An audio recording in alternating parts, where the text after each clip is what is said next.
नमस्कार, मैं रवीश कुमार। शेयर बाजार में डूबने का एक नया रिकॉर्ड बना है।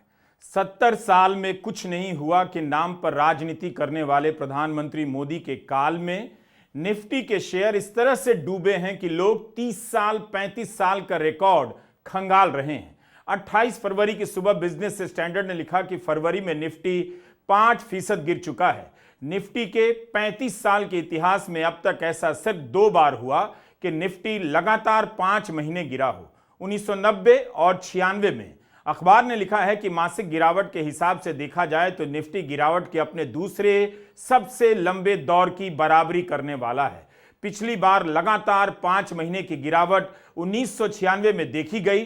दोपहर 3 बजे तक आते आते साफ होने लगा कि निफ्टी ने अपना 28 साल का रिकॉर्ड तो तोड़ ही दिया है। एक दिन में 426 पॉइंट गिरकर निफ्टी 22,000 से नीचे चला गया।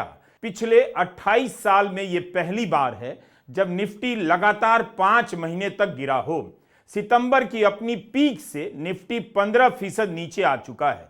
खबर है कि अकेले शुक्रवार के दिन यानी 28 फरवरी के दिन बॉम्बे स्टॉक एक्सचेंज पर लिस्टेड कंपनियों की मार्केट कैप 8.2 लाख करोड़ कम हो गई। शनिवार के अखबारों को खोलकर देखिएगा, मार्केट के ध्वस्त हो जाने की खबरें किस पन्ने पर छापी गई हैं और किसे बचाया जा रहा है। 1996 की तरह मंदी की आहट सुनाई देने लगी है। 28 फरवरी को बाजार खुलते ही सेंसेक्स 1000 अंकों के नीचे चला गया। एक झटके में निवेशकों के 6 लाख करोड़ हवा हो गए।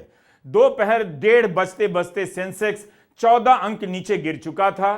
3 बजे तक सेंसेक्स सुधर कर भी 1327 अंक के नीचे नजर आ रहा था। 2 बजे तक निफ्टी 400 अंक नीचे गिरा। मीडिया रिपोर्ट के अनुसार निवेशकों के करीब 8 लाख करोड़ हवा हो गए। सेंसेक्स का कोई सेंस नजर नहीं आता।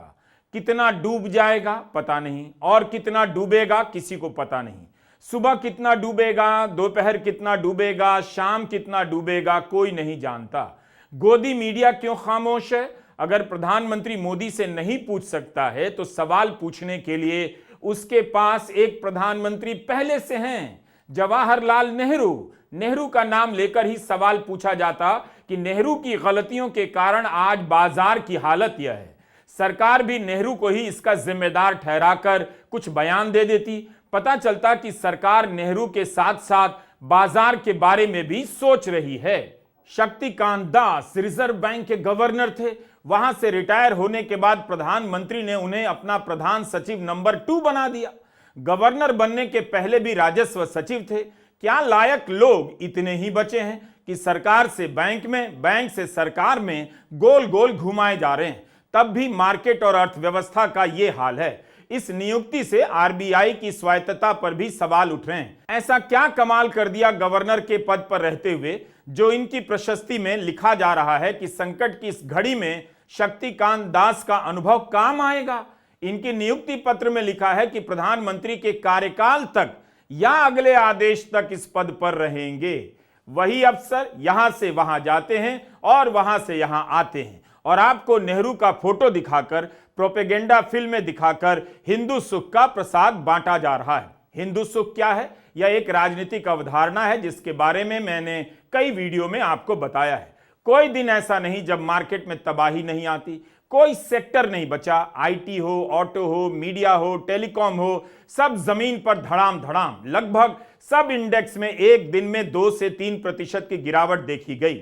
अगर यह मनमोहन सिंह के दौर में हो रहा होता तो अखबारों के पहले पन्ने शेयर बाजार के ढह जाने की खबरों से रंग गए होते। हाहाकार मच गया होता। हाहाकार अब भी है, बस खबरों में उसका शोर सुनाई नहीं देता। लोगों की पूंजी 40% डूब गई, किसी की पूंजी 50% डूब गई। किसी को कुछ समझ नहीं आ रहा कि कितनी और पूंजी डूबने वाली है। हम शेयर बाजार के एक्सपर्ट नहीं हैं, लेकिन अलग अलग जगहों पर दबी जुबान में जो खबरें छप रही हैं उसी से समझने की कोशिश कर रहे हैं और ये कोलाज बना रहे हैं कि अमृत काल में जब लोगों की पूंजी डूब जाएगी उस पर लोग कैसे चुप रहेंगे, कब तक चुप रहेंगे, इसे समझने का प्रयास कर रहा हूं। टाटा मोटर्स के शेयरों का क्या हुआ है?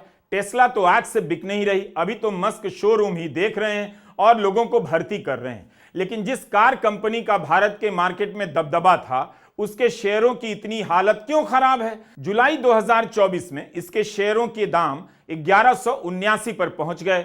फरवरी में 46% गिरकर 626 रुपए पर आ गए। टाइम्स ऑफ इंडिया ने लिखा है कि निफ्टी 50 पर टाटा मोटर्स सबसे खराब प्रदर्शन करने वाला स्टॉक बन गया है। 28 फरवरी के दिन यह अपने एक साल के सबसे निचले स्तर पर चल रहा है। इकोनॉमिक टाइम्स ने लिखा है कि टाटा मोटर्स मल्टी बैगर से वैल्यू ट्रैप स्टॉक बन गया है। 6 माह में इसे इतना नुकसान हुआ कि इस नुकसान से 2 लार्ज कैप कंपनियां बन सकती हैं। 7 महीने से यह स्टॉक नेगेटिव रिटर्न दे रहा है।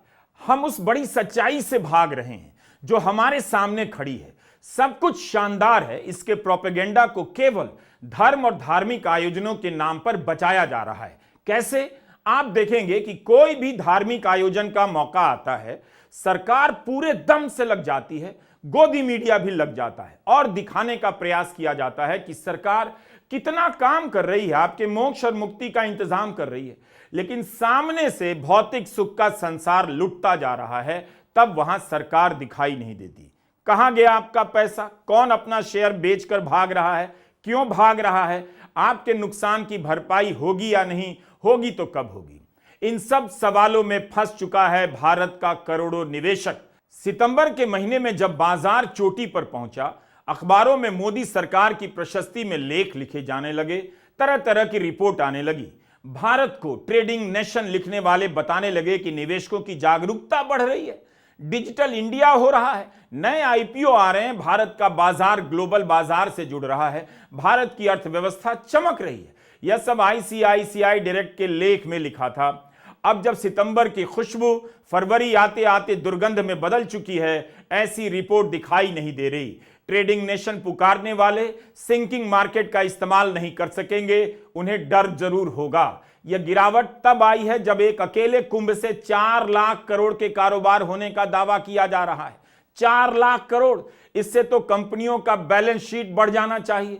भरोसा होना चाहिए कि भारत में एक कुंभ के मेले में जब 4 लाख करोड़ का बिजनेस हो रहा है तो इसका मतलब है कंपनियों के अच्छे दिन लौट रहे हैं। फिर विदेशी निवेशकों का भारत के बिजनेस में भरोसा क्यों हिला हुआ है?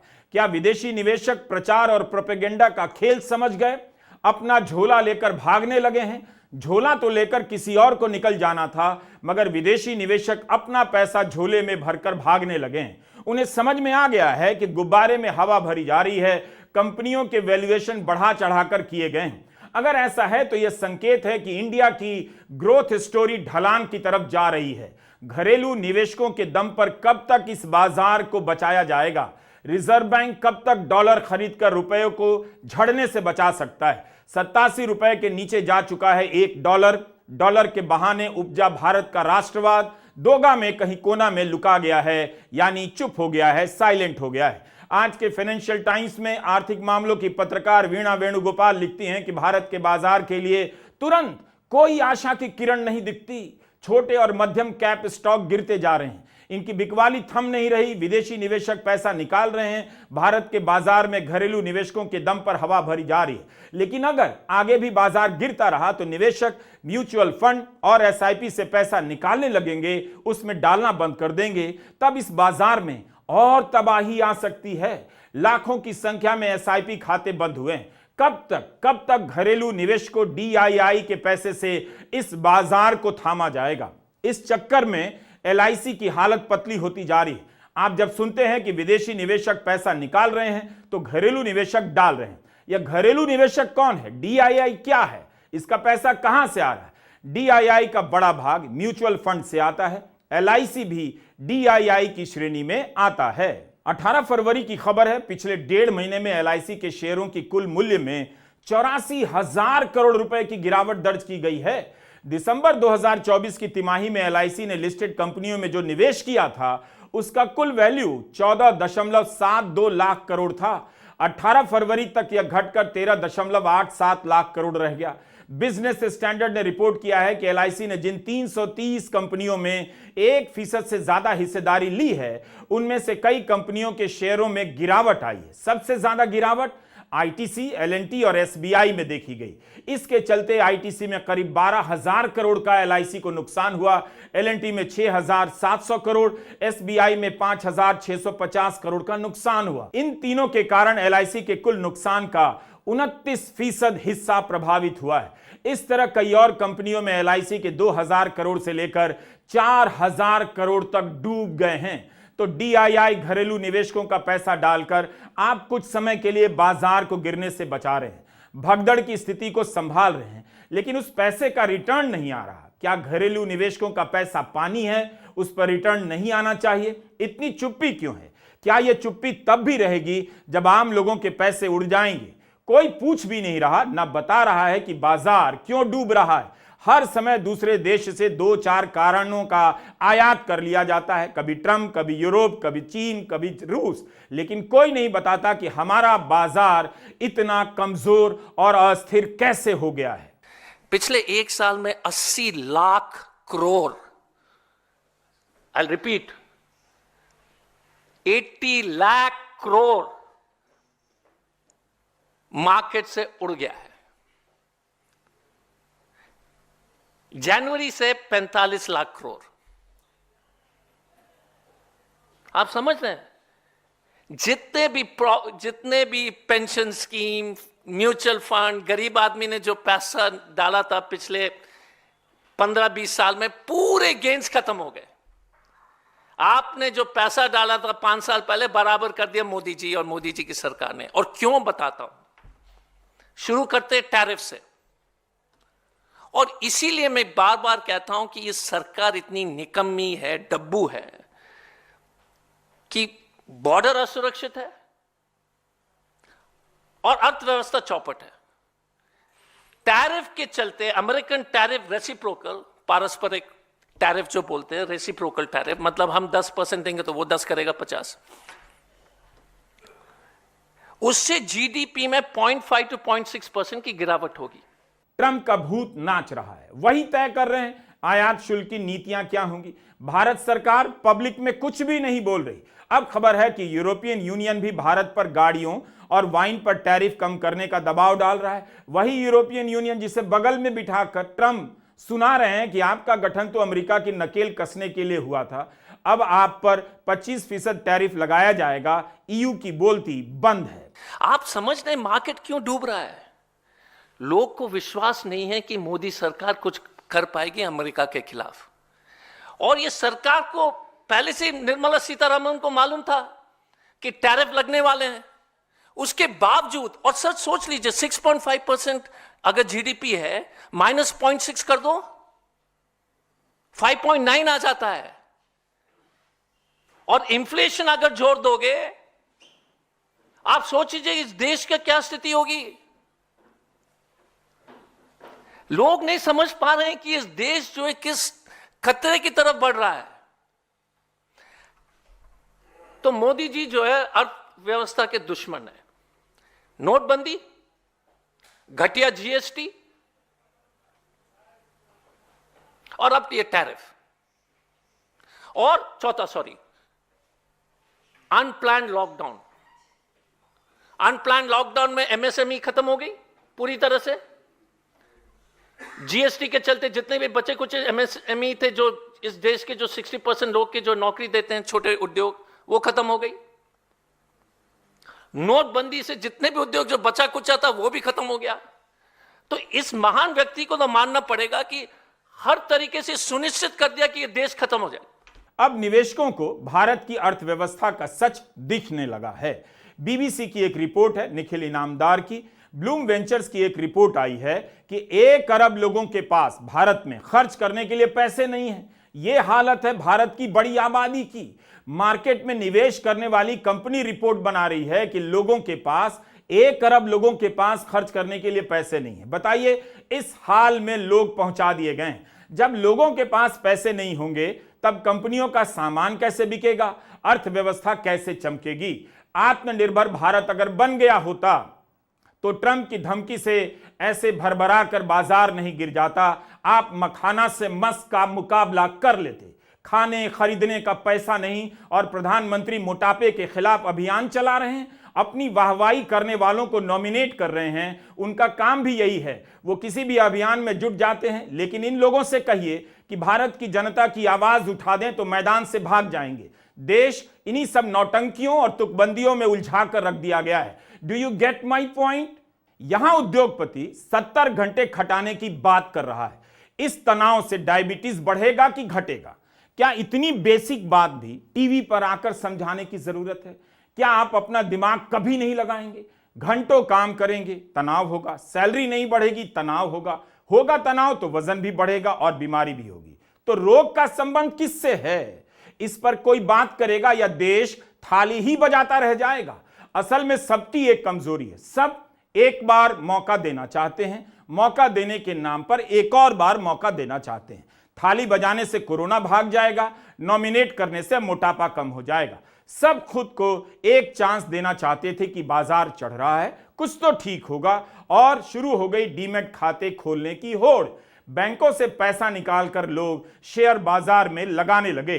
2019 में 4 करोड़ नए डीमैट अकाउंट खुले, 2020 में 5 करोड़, 2021 में 8 करोड़, 2022 में 11 करोड़, 2023 में 14 करोड़ और 2024 में 18 करोड़ से अधिक खाते खुले।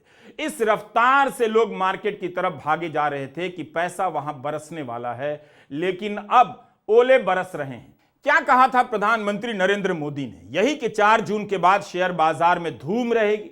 जब बाजार चढ़ता है तो क्रेडिट लेने आते हैं, लेकिन जब डूबता है तो नाव छोड़कर भाग जाते हैं। जब चढ़ता है तो मोदी के कारण और जब गिरता है तो ट्रंप के कारण।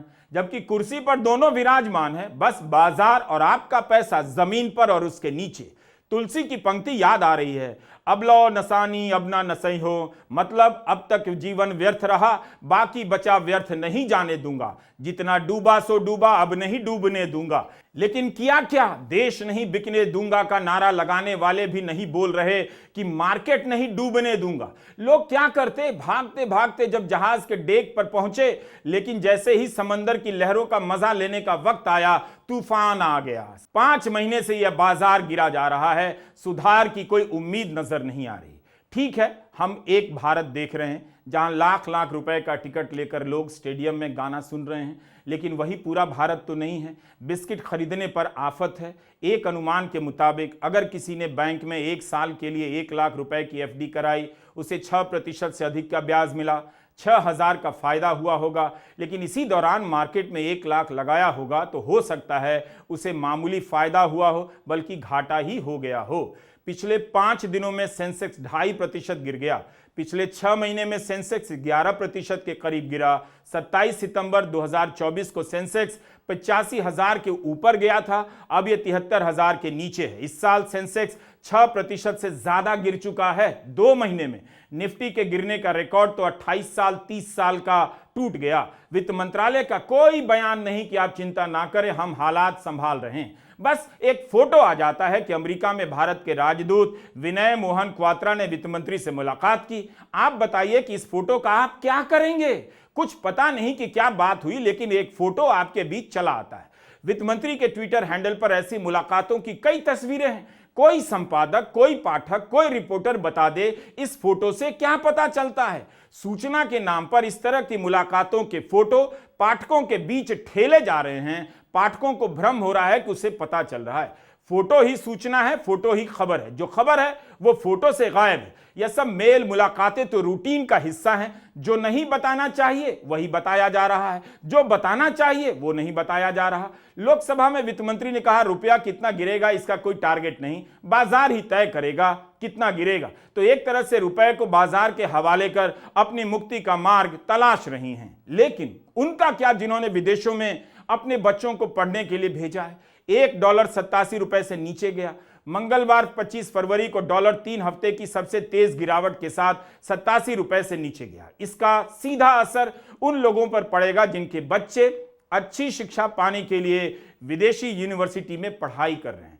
उनकी फीस बढ़ जाएगी। जिन्होंने लोन लेकर भेजा है उनकी हालत खराब हो जाएगी। छात्रों को लोन देने वाली संस्था HDFC क्रेडिला के को फाउंडर अजय बोहरा का बयान छपा है कि अब छात्रों को लोन चुकाने के लिए ज्यादा समय लग जाएगा या फिर ज्यादा EMI देनी पड़ेगी।